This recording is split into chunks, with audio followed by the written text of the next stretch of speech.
Hi, it's Blake Davenport with the Davenport Group in Long and Foster, bringing you this week's real estate tip of the week. This week we're going to be talking about the difference between renting versus buying.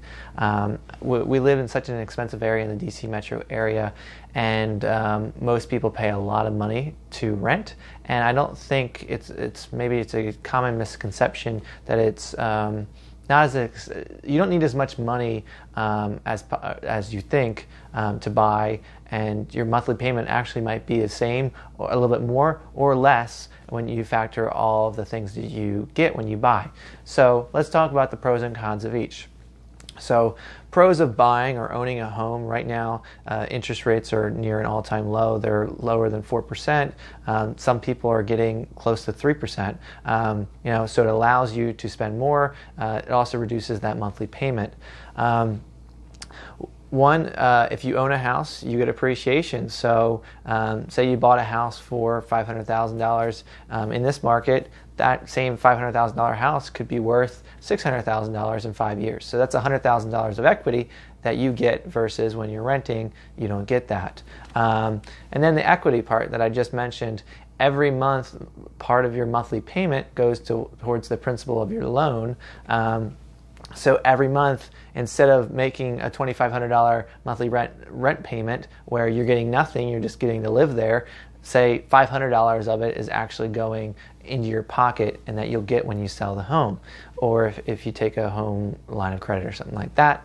Next, you get tax deductions. So when you own a house, you can deduct part of your the interest that you pay and the real estate taxes. The tax laws have changed, so you don't get as much, but you still potentially could be able to deduct some of your home expenses when you're doing your taxes versus when you rent.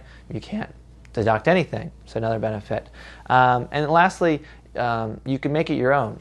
You really can customize it. You can do renovations, this or that, where when you are renting, you really don't have that much privilege because the landlord most likely won't want you to do any major changes or even paint. So on the flip side of that, when is it good to rent? Well, if you're unsure about your job or you don't know if you're going to stay in the area, it's definitely probably not the best idea to buy. Also, if you don't plan on staying in this area for at least, I would say, 3 to 5 years, it's probably not the best investment. I mean, depending upon where you buy, you might be able to recuperate some of the closing costs in 3 years if it appreciates a lot. Some people have been able to recuperate it 1 year, but typically on average, I would say you need to be in a place around 3 to 5 years for it to be worth it. And also, if you don't have, depending upon your down payment, I know that's one of the biggest issues that prevents people from buying is the amount of money that you need. I would say you probably should have at least 3% for the down payment. However, there are programs in Virginia that you only need 1% down, and then the state funds the rest. So be on the lookout for that. I can send more information if you'd like to learn more about that. And lastly, you would rent if you have bad credit, just because you're going to get a much higher interest rate, and it would be better for you to work with the loan officer to kind of reduce that or to increase your credit so you get a better interest rate.